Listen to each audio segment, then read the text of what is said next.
কাল দুপুর থেকে যে মুষলধারে বৃষ্টি আরম্ভ হয়েছে, এখন 5:15 বাজে। আজ আর মর্নিং ওয়াকে যেতে পারবো নাকি বুঝতে পারছি না। দেখো কী হারে বৃষ্টি। কালকে তো সন্ধেবেলায় একদম রাস্তায় জল উঠে গেছিল, রাস্তায় জল, আমার বাড়ির প্যাসেজে জল, মানে কি অবস্থা। ফোরকাস্টে তো বলছে যে নিম্নচাপের ইঙ্গিত, জানি না কি হবে। মর্নিং ওয়াকে বেরোতে পারবো নাকি, তাই তোমাদের সঙ্গে দেখাচ্ছি। দেখো কি অন্ধকার আর কি বিচ্ছিরি অবস্থা। বাবানকে স্কুলে নিয়ে গিয়ে দিয়ে আসবে। এখন যে স্কুল রেঞ্জে এখনও ডিক্লেয়ার করেনি, জানি না করবে কি না। আজকে এক্সামও আছে, যার জন্য স্কুল তো যেতেই হবে, মেয়েরা গিয়ে দিয়ে আসবে। তোমাদের সকালের দৃশ্যটা একবার এই বারান্দা থেকে দেখাচ্ছে, একবার মর্নিং ওয়াকে যেতে পারবো না বলে ছাদেও এখনও যাইনি। একবার ওই বারান্দা থেকে, একবার এই বারান্দা থেকে, একবার পূবের বারান্দা থেকে। পূবের বারান্দাটা অন্ধকার লাগছে, ওই সামনের বাড়ির কাঁঠাল গাছটা আছে, যার জন্য একদম অন্ধকার। এই দেখো বৃষ্টির অবস্থাটা দেখো, বৃষ্টির চারদিক পরিবেশ দেখো।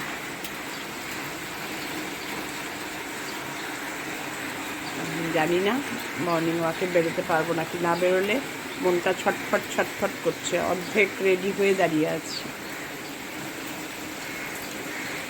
বৃষ্টি ভেজা সকাল দিয়ে দিনটা শুরু করলাম। তোমরা সবাই কেমন আছো গো? আমি ঠিকঠাকই আছি। চলো মর্নিং ওয়াকে বেরোতে পারি নাকি তার প্রিপারেশানে। এখন বৃষ্টির জোরটা একটু একটু হালকা হয়েছে, একদম যে মুষলধারে পড়ছিল সেটা একটু কমেছে। বাইরে প্রচণ্ড বৃষ্টি, যার জন্য মর্নিং ওয়াকে যাইনি, রান্নাঘরে ঢুকে গেছি। ভাবলাম কি রান্না করি। আজকে ভাবছি একটু এগ মাঞ্চুরিয়ান বানাবো। 4টে ডিম সেদ্ধ করে নিয়েছি, গ্রেটারে এবার গ্রেট করে তোমাদের সঙ্গে আবার ফিরে আসছি এগ মাঞ্চুরিয়ান কী করে বানাচ্ছি দেখানোর জন্য। এগ মাঞ্চুরিয়ান বানানোর জন্য এগটাকে দেখো গ্রেটারে গ্রেট করে নিয়েছি। মানে স্ম্যাশারেও তুমি করতে পারছো, কিন্তু এতে করলে কী বলো তো, একটুও কোনো লাম্প টাম্প কিছু থাকবে না। এবার তার মধ্যে দিয়ে দেব পেঁয়াজ, কাঁচা লঙ্কা আর একটু ধনেপাতা, ব্যাস, বেশি না। আর দিয়ে দেব কর্নফ্লাওয়ার 1 চামচ দেব, আর একটুও দেব। 1 চামচের ঠিক বাইন্ডিংসটা ভালো হবে না, অনেকগুলো ডিম আছে তো আমার, 4টে। এই অবস্থা বুঝে কর্নফ্লাওয়ারটা দেবে বাইন্ডিংসের জন্য। কর্নফ্লাওয়ার দিয়ে দেব, নুন দিয়ে দেব, হলুদ, ব্যাস, আর কিছু দেওয়ার দরকার নেই। এবারে এটাকে ভালো করে হাত দিয়ে মেখে, একদম মাখো মাখো করে মেখে তারপরে মাঞ্চুরিয়ান বানাবো, তোমাদের দেখাচ্ছি।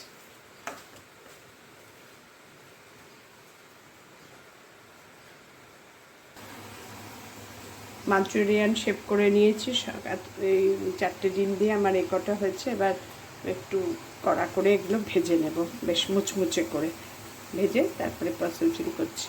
বাবানের আজকে পরীক্ষা, স্কুল থেকে এখনও কোনো রেসপন্স দেয়নি পরীক্ষা ক্যান্সেল কিনা, কিন্তু স্কুল গাড়ি আজকে আসবে না বলে দিয়েছে। চারদিকে জল, এখন মেয়েরা নিয়ে যাবে, বেরোলো নাকি বুঝতেও পারছি না। এই একটা চিন্তা। কাল বিকেল থেকেই বৃষ্টি, মানে মিডল অফ আফটারনুন থেকেই, 2:30-3টে ধরো, তখন থেকে বৃষ্টি। মানুষ তো এক্সামটা ক্যান্সেল করে, কালকে আফটারনুনের বাচ্চাগুলো তো সব ফেরার সময় ভিজে গেছে, সব 5:30 6টার সময় তো মুষলধারে বৃষ্টি। এক্সামটা তো মানুষ ক্যান্সেল করেন, মানে স্কুল কি বলবো না। তো যাই হোক, রান্নায় ফিরে আসি। এই সব গল্প করতে করতেই এবার মাঞ্চুরিয়ানটা একটু হোয়াইট অয়েলে করবো আজকে, ব্রাউন করে ভেজে নেব। মাঞ্চুরিয়ানগুলো এরকম হালকা হাতে ভাজতে হবে, নাহলে ভেঙে যেতে পারে, খুব নরম তো। একদম ব্রাউন করে ভেজে নেব। মাঞ্চুরিয়ান ভাজা হতে হতে আমি একটা সসের মিশ্রণ বানাচ্ছি। আমি আবার দিই না, কী বলে, চিলি সসটা দিই না, টমেটো সস আর সোয়া সস দিয়ে একটু একটা সসের মিশ্রণ বানিয়ে রাখছি। এবার ওটা করবো যখন তোমাদের দেখাবো। আগে বানিয়ে নিলাম এটা। বাদ বাকি মাঞ্চুরিয়ান বলগুলো ছেড়ে দিয়েছি তেলের মধ্যে ভাজা হোক। আর এগুলো এই দেখো ব্রাউন করে ভেজে নিয়েছি।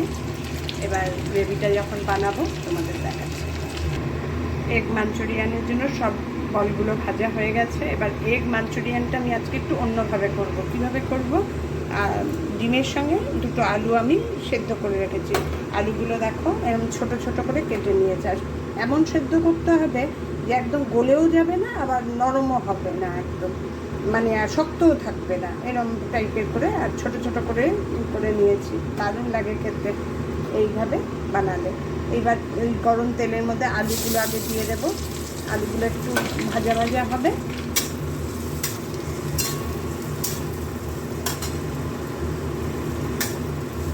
এভাবে একদিন বানিয়েছিলাম, সবার খুব ভালো লেগেছিলো।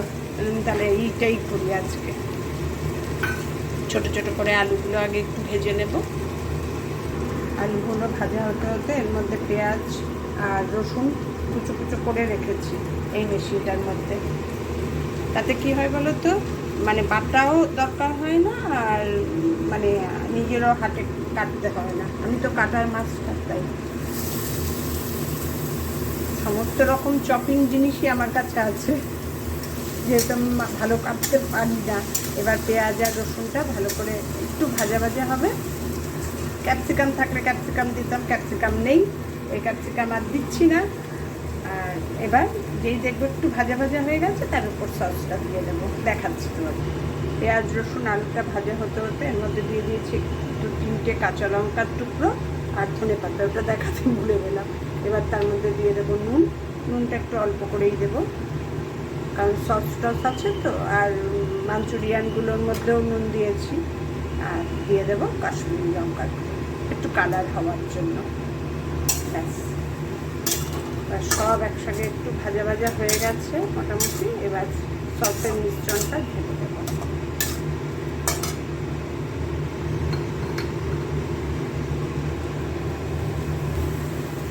সব মোটামুটি ভাজা হয়ে গেছে।